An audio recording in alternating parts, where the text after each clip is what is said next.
Hey there. Happy Friday. Happy core update and spam update week. I just got back to New York from Las Vegas. I was at the Pubcon conference, which was pretty fun and a bit surreal to be surrounded by a bunch of old school SEOs while one of the biggest updates in Google's history was rolling out. So that was a very fun week. And to add to that, I was presenting specifically about this topic. So we got the announcement that the update was happening on March 5th, and I presented on March 6th. So I had to go update all my slides, which I will share the link to the slides as well. But that was fun, never a dull moment in SEO. However, today I wanted to talk about the March core update and the March spam update. So really the March updates, there are multiple concurrent updates and developments happening at the same time.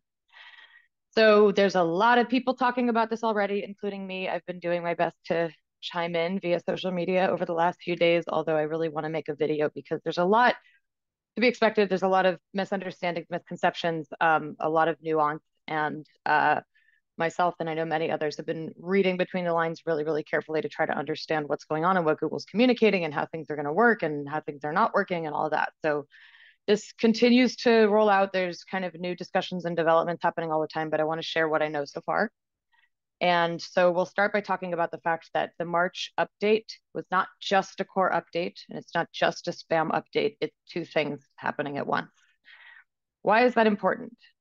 Because core updates, which this appears like it's going to be a very big one, that's its own beast, that's its own animal. There's core updates usually about 3 to 4 times every year, could be a little bit more or less.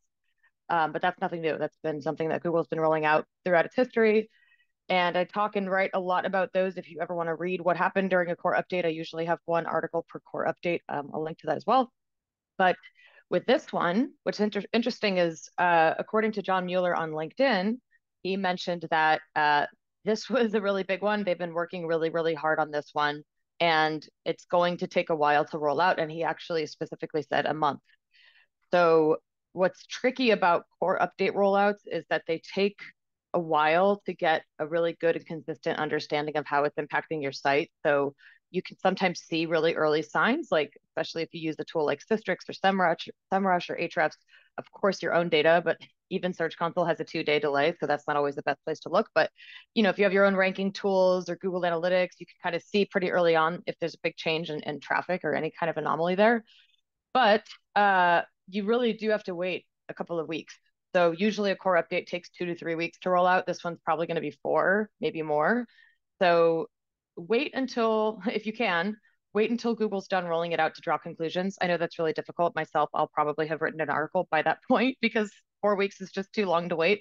But we will have early signs before then. But don't lose hope if you're seeing any type of big anomaly or traffic change in the first few days, because you'll often see Google like reverse course throughout the course of an update. And I think that's why their need's so long with this one, because they really want to make sure that they got it right before they finish rolling it out. So that was announced on March 5th.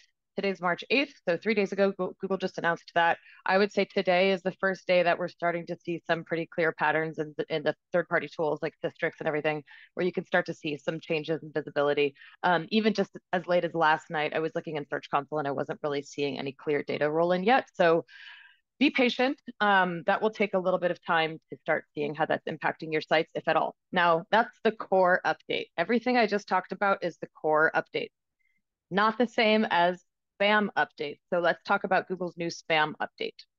That, in fact, also did start rolling out on Tuesday, so 3 days ago. And that comes with a new batch of manual actions being sent out by Google's web spam team. For anybody who's unfamiliar, Google's web spam team is the one that issues manual actions, also known as penalties, to websites that have been violating Google's spam guidelines. There's a whole slew of different types of spam guidelines and reasons that you can be sent manual actions. Also, nothing new. This has been the case for 25 years of Google's existence. But what's different now is that there's new types of spam policy violations that Google has introduced. There's actually 3 new types. So Google's site reputation abuse, which we'll talk about in a little bit, is a new type of spam update. There's scaled content abuse. That's, I think, the newest and most interesting one, because that's the one that really gets into AI content, which has been the big question mark in the SEO industry for the last year. How is Google going to treat that? We'll talk about that. And the last one is expired domain abuse, which basically just means if you have been buying expired domains, repurposing those domains with new content that has nothing to do with what the domain used to be about, that's technically a form of spam. That's also something that SEOs have been doing for forever. So, and you know, SEOs like Mike King will tell you, he just did a wonderful keynote about how Google actually told us in the past there's no problem with that, and now they're telling us it is a problem. So this is one of the reasons why people like me are so incredibly risk averse. I don't think a lot of people understand. My SEO history started when the website that I worked for got hit by the Penguin update. This was in 2012, and I was responsible. Granted, my boss was encouraging me to buy links, so we were both responsible, but it was working really well. We were buying links all over Black Hat World. It worked really, really well. And then I woke up one morning and the Penguin update wiped out all of our SEO traction for years. So there is a reason I am this way. This is not because I'm a Google suck up. This is because I'm an SEO professional and I want the sites that I work on to succeed. I want my clients to succeed. This is why I'm always thinking about the most risk averse way to approach SEO, because I hate seeing websites that are legitimate businesses who are trying to do things right get affected by Google updates. But as we can all see by now, it happens all the time because people don't understand what Google's really suggesting to do or not do in many cases. But if you read between the lines, that the patterns are very, very clear. So my team and I have been working for years helping websites recover from core updates, penalties, manual actions, all of this. So what I share is what I've learned during that journey. Anyway, the spam updates that started getting sent out this week. Google's using what's called a pure spam update for many of these types of sites. This can be applied to your entire domain. It can be applied to a subfolder or a subdomain. And this has been happening. In fact, just that has been happening this week. There's been many sites that have been hit on the domain level. So if you do a site colon search for their site, the whole thing is removed from search. The rankings are removed from search. If you Google the name of their company, their brand name, you don't see the website appearing in top results. Now, there's already lists circulating about which sites these were. I would say by and large, maybe 80 to 90% of them, leaving room for exceptions, but the vast majority of them were using some type of scaled AI content generation or automation. I am not saying AI content is bad. Never said that. I have been saying since day one that you need to be really careful. Why? Because Google's guidance specifically says and has said since day one that using automation to create content at scale without little human oversight is against its guidelines. What makes it really tricky is they also told us last year that AI content in and of itself is okay. It just has to follow those guidelines. uh, I thought Google should have done a more clear job of explaining that the types of SEO and content approaches that a lot of people have been using for the last year are actually a violation, but it's true that they've had that there the whole time, and a lot of people just chose to ignore it. And at the same time, I totally understand that for the past year, doing automation with a lot of these AI generation tools has worked quite well. So, like all things in SEO, it works until it doesn't. Just because something is working for a short period of time does not mean it will work forever. And you can't be surprised if and when Google chooses to take that traffic away from you, especially if you've been doing something that falls into the gray area of what they advise to not do in their spam and content quality guidelines. So that's what's happening. This is the reckoning for many different people that have been mass auto-generating content without little oversight. Generally speaking, those are the types of pure spam penalties that we're seeing issued this week. Now, I know there's exceptions. I've been talking to some people individually. Google is also going after websites that are affiliated with those types of sites. And yes, this does indeed seem like it is personal in some cases, not all cases, but the people who have been flagrantly sharing their SEO approaches and content approaches. And listen, I'm not casting any judgment on these people. They can do whatever they want. That's just a really good way to get caught. So there seems to be a little bit of that happening here. Google seems to be looking at those examples and not only the sites that they have, but the sites that they're affiliated with. And guess what? Google's smarter than us. They have more data than us. They can do this in really sophisticated ways, although it's really not that hard, looking at somebody's the history of sites that they've worked on or what they've posted in forums or what sites they link to and things like this. It's really not that complicated for even a human to figure out, which is what's happening here. It's Google's human web spam team doing this. So yeah, this is yet another reason why I choose to be really proactive with not getting sites in trouble, because Google is onto us. They're more onto us than we might realize. So pure spam manual actions have been sent out, thousands of them. There's already a list being shared about the types of sites that these are. You can look at them. I would say generally speaking, they deserved it. Sorry, but like these sites are not good for the internet, guys. Like these are not good sites for users on Google and search engines to be seeing in the results. I understand you make money, it's great, but like objectively, people don't want to be reading this spammy content. You can tell yourself it's great, but like it's just not. I'm sorry.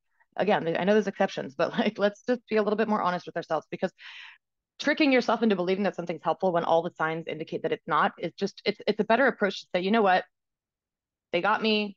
That didn't work. Let's figure out what does work and let's do that. And guess what? What does work is content that's helpful for real human beings. Google is pretty damn good at figuring that out by now. So that's what's happening. There's going to be new manual actions. There's going to be Google sending out new types of manual actions. I know, like Glenn Gabe, for example, shared that he's seeing some sites getting misleading content manual actions. We've had clients get those over the years. If you do something like, say, the release date for this new Netflix series is going to be coming up, see when it is, right? And then you go to the article and it does not have the release date, or it says we don't know when the release date is. That's the type of thing you can get a manual action for misleading content. It's essentially just clickbait. So if you're using clickbaity headlines, which is something that we do a lot for Google Discover, what you're promising in the headline and the article needs to be somewhere in there, and ideally at the top of the page for the user to be able to find it easily. If you're doing too much of that at scale, you can get a misleading content manual action. And I anticipate we'll see new and different types of manual actions being sent out over the coming weeks. Just because it hasn't affected your site yet doesn't mean you're in the clear. It could happen. So check your Search Console security and manual actions report. Go in there deliberately and click manual actions because they're not always going to send an email, or it could be like attached to some super old email address that you have or something. So if you care about your sites, go check those one by one and see if there's any type of warning there. The next part of the update is site reputation abuse, also known lovingly by the SEO industry as Parasite SEO. So Google's been a little bit vague about which sites fall into this category. And I know a lot of people for the last 6 months have been kind of like debating whether or not certain types of websites and businesses fit this criteria. But essentially what they're saying is that if you have a portion of your website that's being used for third-party content, often like sponsored content, that doesn't have much to do with the main site, the whole site can be affected. So the host parent website can be affected.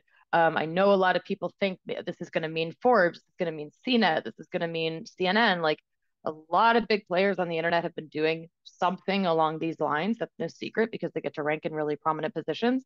I don't personally know how much, like the extent to which Google's going to roll this out to the bigger sites. I really don't know. All of us are sitting here waiting to find out how aggressive they're going to be. What makes this very, very interesting is that they're giving a 2-month grace period. So on March 5th, they told us that you have 2 months to clean up your act. You have until May 5th for this portion of the ranking system or ranking algorithm update to roll out. So that's an interesting development. A lot of us are wondering, like, what's up with the warning? Does Google need people to fess up? Does Google want to see how people respond to that? Will the big sites decide to de-index a lot of that content? I think these are all really interesting questions, but I don't remember Google ever issuing any type of 2-month warning before. Wouldn't that be nice if we had that for other algorithm updates? So that's the lay of the land right now. And some advice, I guess. So if you are in a pure spam penalty environment situation, you've had that, sent to your site has been removed from search, a portion of your site has been removed from search. Uh, you've been caught red-handed, okay? So trying to do something tricky and like maybe Google won't notice if I do this or if I move the content over here, like it's just not a good use of your time. If you want to salvage your site or your content in that situation, you need to fess up. You need to take ownership of what happened. You need to tell Google's web spam team what you did because they already know. They're waiting to see if you're going to admit it. Okay. So if you're like, oh, that wasn't me, I didn't use AI content. I know a lot of people just don't believe that Google can see that it's AI content, but listen, I can look at it for 5 seconds and I know it's AI content. I think most people that use AI tools can do the same relatively easily. And even if it's not 100% AI generated, if it looks and feels like it's 100% AI generated, you should still take ownership of the fact that Google considers that content to be spammy. Just because you think it looks great does not mean that other people do. So take ownership, remove yourself from any kind of sketchy situation. And again, this is all assuming that you want to save this website. If you don't care about the site, it's fine, bye, you can let it go. But if you want to save the website, take ownership, explain what happened, remove the offending content from your website. Ideally, figure out a way to get back in Google's good graces in terms of your content strategy. Like if you're going to salvage this website, what are you going to do going forward to make it a trustworthy website? Because you've already been caught red-handed. People love to debate me on this, but I'm just sharing nearly 15 years of experience doing this stuff.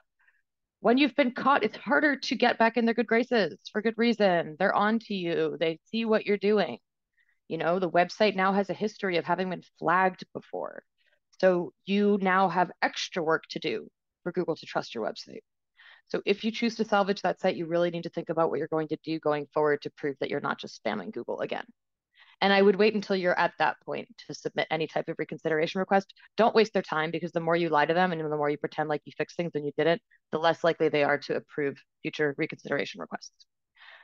For the core update, there's not much you can do, honestly, when it's rolling out. If your site is going up or down in a huge way, that data has already been processed. It takes months for Google to process this stuff. So doing anything reactive, deleting big chunks of your website, making huge systemic changes to your site, it's just not going to result in any significant change in behavior during a core update. So what I would do is keep doing things right.